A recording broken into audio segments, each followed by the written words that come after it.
something interesting is sure to happen. Well, I think you ought to tell me who you are first. Mr. Rabbit? Then why did you ask the question? Goodness, this is quite extraordinary. Would you tell me, please, which way I ought to go from here? But today is turning into the most curious adventure I have ever had. Welcome to the Ellis in Wunderland podcast. I'm your host, Georgia Ellis, and I want to remind you that this is a place for you to let your sense of wonder, imagination, and most importantly, your sense of curiosity loose. I've got a really special episode for you today. In today's episode, we go back in time a little bit to a podcast where my good friend Steve Brophy and I were guests. The podcast is hosted by Elizabeth Jackson and Matt Morrison, and it's the Joy FM Got Money podcast. And during this interview, we talk about the altered states economy. And this altered states economy was first brought to light in the book Stealing Fire. And I don't want to give too much away. I'd really like you to listen to the podcast. There's full of lots of little nuggets and things for you to think about around where you're spending your money and why. So come down and dive into this rabbit hole with us and have a real good think about what you're doing with your money, and are you contributing to the altered states economy? The advice provided on #GotMoney is general advice only. It has been prepared without taking into account your objectives, financial situation or needs. Before acting on this advice, you should consider the appropriateness of the advice, having regard to your own objectives, financial situation and needs. We recommend you seek independent advice.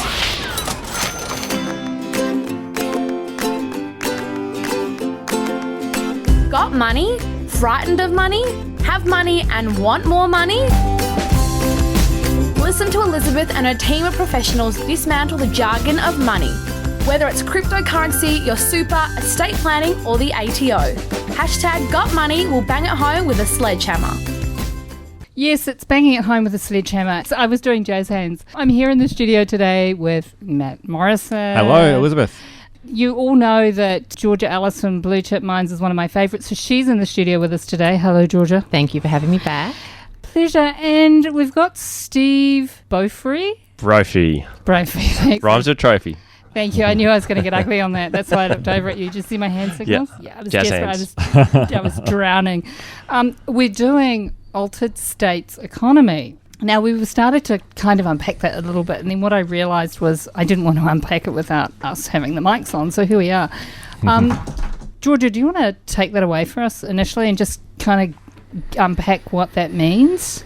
Yeah, sure. So if you think about the listeners think about what they spend on themselves to move their state of being, so move from a state of, keep it simple, sadness to happiness, or move a state of wanting to feel different and get out of my head. That's an altered state. And this economy at the moment we've discovered in a year is worth $4 trillion. Trillion, not even billion. $4 trillion per year. God. That's a huge number, isn't it? I would love to contribute to that more. You are. Probably, I feel like I'm not doing enough. You're probably contributing in ways you don't actually know. So I'll start with this, Elizabeth. On one of our other podcasts that we have, you told me that every morning you go to the church of the swimming pool. I do. How much does that cost you? Oh, I think it's $35 a week. Yeah. My membership. And why do you go? Oh, because it makes me feel so good. Wonderful start of the day. Oh, it's my church. Go in there and just, okay, I get you. Yeah. So there you go. You're contributing to that $4 trillion. In every way I possibly can. I'm pointing at all my stuff on the counter here. You can't see it, but it's all gorgeousness stuff. And so there's a propensity for human beings just to spend money without consideration. Is that the genesis of this? Look, it started with the Flow Genome Project. And so what they did, so Jamie Wheel and Stephen Kotler, they wrote this amazing book called Stealing Fire. And it came about after Stephen Kotler had written his award-winning book, Rise of Superman, and he started to meet all these people, and they were telling him about all of the ways that they were exploring state shifting. I am using transcranial direct stimulation to zap my brain so that I can be more productive, and I'm using psychedelics to explore this. And what they found out was that it just happened more and more, that all these conversations kept bubbling up. So what they did is they decided to follow Peter Drucker and follow the money and follow people's calendars. And in the end, what they found is that people spend $4 trillion trying to shift their state. So, and these are conservative figures as well. So one of the key things... conservative figures. And when you think about it, so I'm going to, for me, coffee is a must. Yes, me too. It's my only addiction. Yeah. Can I see us throw our hands? I'm looking at Georgia Ellis. I don't drink coffee. Oh, 3 out of 4. traitor. 3 out of 4. Traitor. She's never coming back. Now, a lot of it you might think, well, this is subjective, but they actually explored it from what happens in the brain. So they looked at your neurochemistry. So is there a shift, basically in your brain, is there a part of the brain that turns off? So like your sense of self, that inner Woody Allen, doesn't it go quiet when you're talking? And so they looked at if it shifted state, it got counted in the economy. And also if it released one of the 6 powerful neurochemicals in the brain. So that's dopamine, norepinephrine, serotonin, all of these, oxytocin, all these amazing chemicals that make us feel better. That make us feel better. And so what they did is they started to look where the money was and started to look at people's calendars, and they started to see it show up in increasing amounts. And so there are some broad categories in there. So one of the categories that jumps out and you think, does this fit in, is actually social media. Yes. So social media is addictive. It's designed to be addictive. It's designed by behavioral experts that basically are looking to get you to click on it, and then you get a release of dopamine. So anytime you see, I've got a tweet from a friend, or I've got this, so they would classify it, and then that's a time allotment. But then they also explored things like narcotics, alcohol, all of those elements, and it just started to add up and add up and add up. And so in the end, they landed at a figure that is really quite conservative, but also it impacts pretty much most of us. So we're all, in some way, contributing to the altered states economy. Is this driven by addiction or the need to feel good? What drives this? So there's different drives for different people. So sometimes it can lead to an addiction, but I want you to consider that the personal development is one of the categories that they looked at. Yes, it'll be a big part of this, wouldn't it? Yeah. People really willing to invest in that to feel better. Yeah. So they would go and get a coach to help them change their life because they want to alter who they are. So that's part of the altered states economy. So not all of it's bad. I'm just flabbergasted. I'm like, good Lord.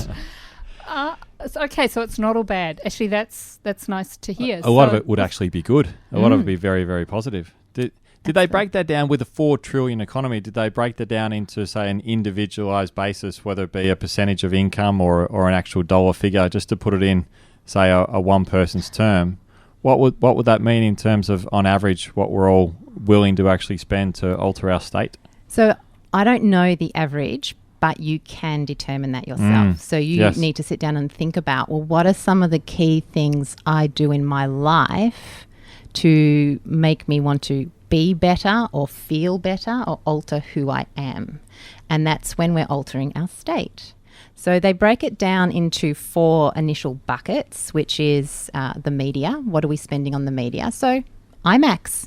People go to IMAX to alter their state, to get out of their head. Yeah. People sit down and binge on Netflix. It's not free. To be entertained and really escape for a while. Yeah, absolutely. So there's media. Then there's recreation. So people go on these treks. They might do some extreme sports. They might do anything recreational to get out of their head. And even if you think of people who potentially work in a corporate role, they can't wait for their holiday to get an altered state. So recreation fits in there. Is it a bad thing? Oh, absolutely not. Okay, because I'm like, whoa, I do all of these things in my head. The little guy in my head's like, whoa. Surely, if do we're all of spending those. money to feel better and it's also positive and good for us, what are those spending part of that 4 trillion would be a fantastic thing. Absolutely. And this is one of the, I guess, when you hear about things like narcotics, instantly you're drawn to the bad. But it's a continuum. It's looking at one end of the scale and I start to feel better and perform better. And the other end of the scale is I've probably gone a little too far and this is actually destructive. So it's really constructive and destructive, and it can sit anywhere along a continuum. So, I mean, for some people, personal development, it might actually be an addiction. I'm constantly spending more and more trying to find something that I actually can't find. So how do you identify if it's an addiction or if it's just a great thing? I mean, how do you as an individual start to, do you get that kind of... Absolutely. So in Stealing Fire, they have what they call an hedonic calendar. Yeah. So for the hedonist in us, basically I feel like I'm backpacking through a third world country and I've just landed and I don't understand anything. Excellent. And the great thing about the hedonic calendaring is there's stuff that you would do daily. So for us, having a cup of coffee every day is something it's going to show up every day. It's going to make me feel better. Yes, I can have too much coffee, but I know I have a limit. Then there is going to South America and going on an ayahuasca ceremony. That would be right at the other end of it. And that would be probably something you would do once in a lifetime, once every couple of years. So the hedonic calendar is basically a guidebook to set out your bliss into achievable I love chunks. So the stuff you do daily, move, sleep better, they're all really good things. The stuff that's going to take, like trekking through Nepal. I had a friend who said he's leaving today to go to Nepal for 2 weeks. That's a once a year kind of thing because the finances and the time dedicated to that, but also the risk. So the hedonic calendar basically is a way to zoom out and look at what you do in your life and compartmentalize it. Am I doing this too much? So am I gambling every day? Well, that's a problem. But if I'm gambling once every 6 months because, I don't know, that on the Melbourne Cup or whatever it might be, absolutely. A big event. Yeah. Then that is something that is a sustainable practice that I have a really good balance with. So the hedonic calendar is a really good way to do it. But then they also, I guess they want you to, what can you abstain from? So here's a challenge for you. Can you go a week without coffee? Ooh. I've tried that and it didn't end up too well. Had a few headaches. So migraine, yeah. Yep. I go to bed, I get a headache. Yeah, absolutely. And so I could do it. Yeah, it wouldn't be fun though. Wouldn't make me feel happier. Absolutely. And these are the things, it's the letting it go. And so for example, I did the coffee-free week just a while back. And with 2 kids under 8, that was always going to be a challenge. But when I picked it back up, do you know one of the things that after the headaches passed, I started to feel better. Yes. And then realizing, okay, I'm going to slowly add it back in a controlled way. And that is what they're... You didn't open a vein and just pour it in. Like I said, maybe in 2. a controlled way. So the approach is, and Jamie Wheel has a brilliant analogy. It's go 49% of the way. And what that means is, if you think about the continuum of constructive and destructive, is if you're constantly going and seeking these destructive behaviors, you are all the way up to 100%. Yes. But if you go 49% of the way, you can come back. And that's balance. A free diving Stay in analogy. control. Stay in control. And you can apply that to spending. There's all of these things that you can do is, can you do it sustainably and being in control? Yeah, the other thing too, I mean, I've got a sister... Jane, I hope you're not listening. Jane, block your ears right now. Jane, block them. And when we go out, she spends. She shops. That's her sport. Actually, she knows this. You can listen. It's her sport. That's what she does. Is that because I know that when she shops and she gets something new, she kind of lights up, and that's her gig. And it's my gig when I'm with her too, because it's like, woo, it's pretty and shiny. If you do that and that's your sport and you do that regularly as your recreation, that's 100%, isn't it? It's on the other side of it. Yeah. Absolutely. So what Professor Robert Sapolsky would call it the magic of maybe. And so she would be getting a dopamine hit when she does this. We all do. Yeah, absolutely. But also what's happening now is she probably needs more to spend more to get more of that hit again. And this is where the whole 49% comes in, is I need more of this experience to get the same high. And so that's why, can you abstain from spending for a month? And applying that lens to your life, what would that do to you? Oh my God, I'd be an absolute mess. And then what it's actually getting you to assess is, why am I doing it in the first place? What's my reason behind doing this? And that whole notion of getting out of our heads, that's the pivotal component, is understand the reason for why. Yes. It's so crucial, isn't it? And linking back to everyone's personal financial strategies and situation, quite often I see that, quite frankly, about 81% of people spend everything that they earn, and about 10% of people spend more than they earn through credit cards and personal loans. I guess linking back into the spending to alter people's states. When people need more and more, that's when they could potentially get into trouble and rack up credit cards, and just going without can be one of the best things so not being really tied to spending and being back in control, and then freeing up cash flow to build for the future. Absolutely. And you can think about like the person who goes to the gym every day. That's an addiction. I get endorphins released when I go to the gym. Can you take a week off? Can you take 2 weeks off? What would that look like in your bank? And so people instantly say, no, I need this. And then that need, that's when you have to go, okay, let's zoom out and take some time away from it and understand what I need.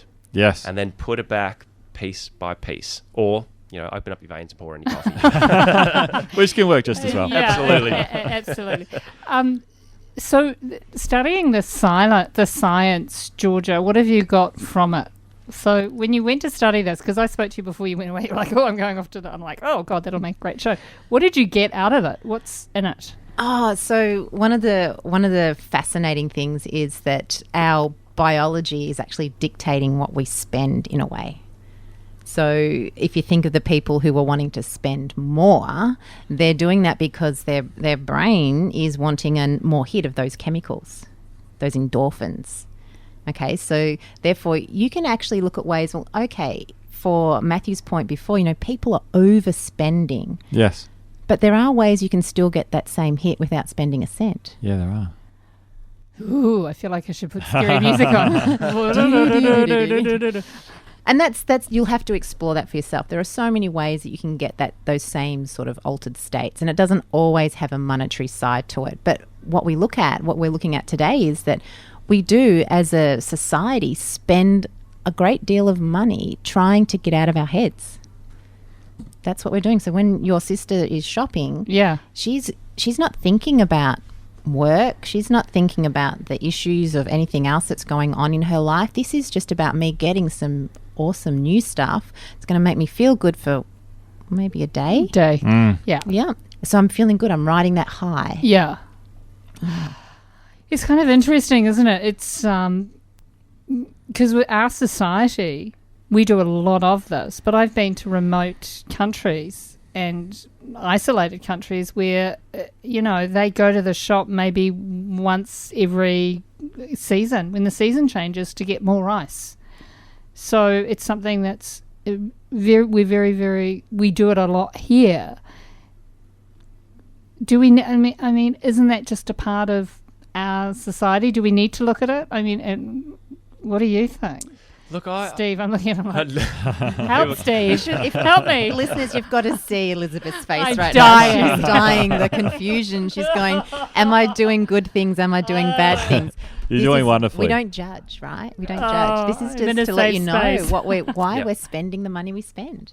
Absolutely. And I like a social experiment for you to complete. Look around at the coffee shop and the lines of the coffee shop, and then count the amount of people that are on their phones. They're all on their phones. They're all on every their single phones. one of them. And there's no judgment here because I know myself. It's automatic because I can go in there and I'll just check some emails. I'll just check social media. And what it is the whole, I guess, altered states is we find when we spend time with ourselves, it leads to an increase in rumination. So that and our brains tend to lead toward the negative. Yes. So that it's always that negative chatter. And we don't like that, so we turn the volume down on it. Just, you be quiet. To ignore ourselves. Yeah, and this is where flow states and those things that can be done from a positive point of view lead to, like, a flow state is like a peak performance state, but really it's where you feel your best and perform your best. And it's one of the only times in your basically your body that you release 5 of the most powerful neurochemicals. So when people go and snowboard and do things like that, they chase that high. And the great thing is that is a powerful thing to explore, as long as it's not driving you. I have to have it. It's more, I have access to it. I'm going to go to the gym and I'm going to get that same endorphin release, and it's controlled. So my calendar is balanced. So the key thing is balance. And so if you look at, is what I'm doing taking over my life? Is what I'm doing taking over my money? Then you have to question it. And this is more like an N=1 inquiry. So you explore, do I need this? It's a really good inquiry to have, isn't it? Absolutely. It is. And from your research and from both your experience, if people have taken it a bit too far, whether it be too positive or too negative, what are some key things that people can really do to get back in balance and get back in more control? I think having a look, first of all, and seeing your own data. Okay, so absolutely see where you're at and see where you're spending your time and your money. And then you may want to seek help, get somebody to help you adjust that. And that could be a financial planner, for instance. It may be a coach that's going to help you show ways that how you can get a healthy dose of an altered state as well, instead of spending the money to do it. So there are ways to do that. And I think it comes first of all to that self-awareness around, is what I'm doing an addiction, or is what I'm doing something that I'm consciously planning so that I can have a bit of bliss in my life? Because let's face it, we're humans and we want some pleasure in our life, don't we? We do. Yeah. And also, I guess that self-analysis and being willing to seek help if people can't figure it out all by themselves. Absolutely. And for listeners, we have, with permission from the Flow Genome Project, an altered state economy personal inventory. And it's literally a set of questions where you can calculate in the privacy of your own home how much time, Alone, draw down the curtains. time and money. And I did this, it was like my jaw dropped. Yes. Because I thought, I've got this balanced. And then the checks and balances were off in some areas. Yes. So I had to really dig into that. So this is a personal inquiry, looking at how much you would spend and then calculating that, looking at your calendar, and then just seeing what that looks like when it stares back at you in black and white. And from doing that, Steve, to help you make better decisions and really help you balance your calendar a lot better? Oh, absolutely. So that combined with the hedonic calendar was more, okay, let me just put some, not constraints, but let me just be deliberate in how I do things. And that's the part. It's instead of it, I need it, is I'm going to choose to do this. And that deliberate action, understanding where my money is, understanding how my time is, understanding that I need to devote time to family and relationships and all those things that matter. But having the data in front of you and then planning it out in front of you and pulling it is a key step to doing it. That's such a great idea. I'm never doing it, by the way. I love that you people are doing it. Oh, congratulations. No, we were speaking just before the show, and we're noticing that banks now are doing this. They're actually going, if you're buying a property, we say to all of our clients, particularly that have, 6-month or 12-month wait periods while their properties are built or titled, or whatever the case may be, that they've got to really check how they spend. Because that's what the banks are doing. They're going through everything. They've read your book. Things have changed, haven't they? Over the last 6 or 12 months, they used to just take an average, but now they drill into people's expenses. They are only doing 41% of loans out there right now. That's what my lender told me. Only and knocking back the rest. I'm knocking them back. And they're doing it based on that. They're really drilling into how you spend your money, and do you consider your money disposable? Do you have savings? What's that relationship like with the individual before we lend them more money? So it's quite fortuitous that you're in here. Frightening, but really fortuitous. How does this... So on a personal level, you get to go and do that. But in your business space, do you use this in your business space, Georgia? Yeah, absolutely. So I'll start to integrate hedonic calendaring and the altered states economy into the work that I do with either corporates or individuals as well, so they can start to get a sense of where their money and time is going. So yeah, I use it myself. I've got a hedonic calendar. Of course you do. And it's really, it's all about just planning out your life and actually making sure you've got some pleasure in there. That's what it is. We get so caught up in our life and the busyness of it that my hedonic calendar has things in there like, okay, learn something new. See, Yeah. that's Gonna give me good. pleasure. That's great. Absolutely. It's wonderful. So yeah, That's so I've got on there positive. a couple of things. One is to learn how to do a backflip on a trampoline. The other one is learn how to learn a trade, something that I can do. So this is going to alter my state. Because you're really considering what's missing and what you want to put in there Yeah. as a consequence of doing your hedonic calendar. Is that right? Yeah, pretty much. I had a look at where. So if I did my altered states economy worksheet first, I go, this is where I'm spending my money. I've got some places here where I could potentially spend some money and start moving it around a little bit. And Ooh, I like potentially, how can I turn up as a better human? And how can I Yes, live longer? wonderful. Absolutely. And how can I have some play and some fun in my life? That's what hedonic calendaring is all about. It's a budget for your bliss. Yeah. Oh, that's such a very that's good. such There's a the nice. line. Oh, I feel better now. Thank you. but it's a lot of the things that Georgia was saying, they're free.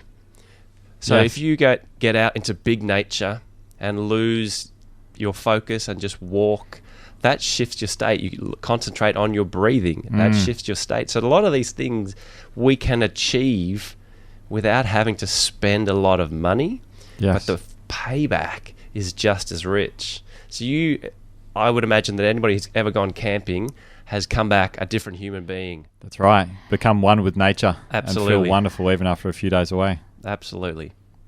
So Did you notice I said nothing then? Camping. But here's glamping. the thing: we think, oh, I'm going to go to the nice 5-star hotel, spend all this money on myself. You'll actually feel better if you go out into the wilderness and sleep under the stars. Yes. And that costs far less. Yeah. Pitch a tent for a few nights. Yeah. Oh, there we That's go. character building. That face People is have back. left, everybody's left the reservation and they're insane. I guess it's also Glad I could bring them to you. a budget for your bliss, but not only monetary, but time-wise. You know, if it's in the diary, it's more than likely to happen rather than just get forgotten about with the busyness of life. Yeah, and in in Stealing Fire, they've discovered that the most searched term on the internet, and I thought, oh, here we go, is actually about time and getting more time. It is the throwaway line that people say, I don't have time, I wish I had more time, I wish I had more time. And often it's because you're so zoomed in onto things. So the hedonic calendaring, looking at the data, that allows you to go from the dance floor to the balcony and look at it, Yes. and being able to look down and see, okay, let's create some distance from it. Let's use our logical, rational thinking, and then let's budget for that. That was such a beautiful way of coining that. I completely stole that. So. That was gorgeous. Well done. Thank you. I'm going to use that actually. I don't know where, but I'm keeping it. Thank you for joining us. This is a really fascinating topic because I think we could all do it. This is a huge takeaway. Like, where are we spending our money? And do it for the banks if for nobody else. Steve, what do you do? We were going to touch on that earlier on, but I completely missed it. What do you do online? So I'm an educator and a coach, but I work with organisations to help them achieve peak performance. And it's not about getting more and striving more. It's actually about the human condition. And a lot of the tools that I use is understanding how you tick and finding sustainable, natural ways to be able to do that. And simple things like moving, sleeping better, all of those elements are baked into that. And then as soon as you do that, everybody who's ever had a good night's sleep feels like a superhuman the next day. Yeah, deliver the next So day. you get the ducks in a row there, and then you're working with organisations and getting people to do their push-ups basically, and that's what I do. Oh, well done. Physically and metaphorically. Absolutely. Yeah. I kind of get why you two are mates now. I don't see it all. Well, thank you for joining us. Please come back and join us again. I really can't wait to see where this goes. God bless everybody. If you need anything from us, please feel free to reach out. Hashtag gotmoney. If you like the show, share it. Today Take turned care. into the most curious adventure I've ever had.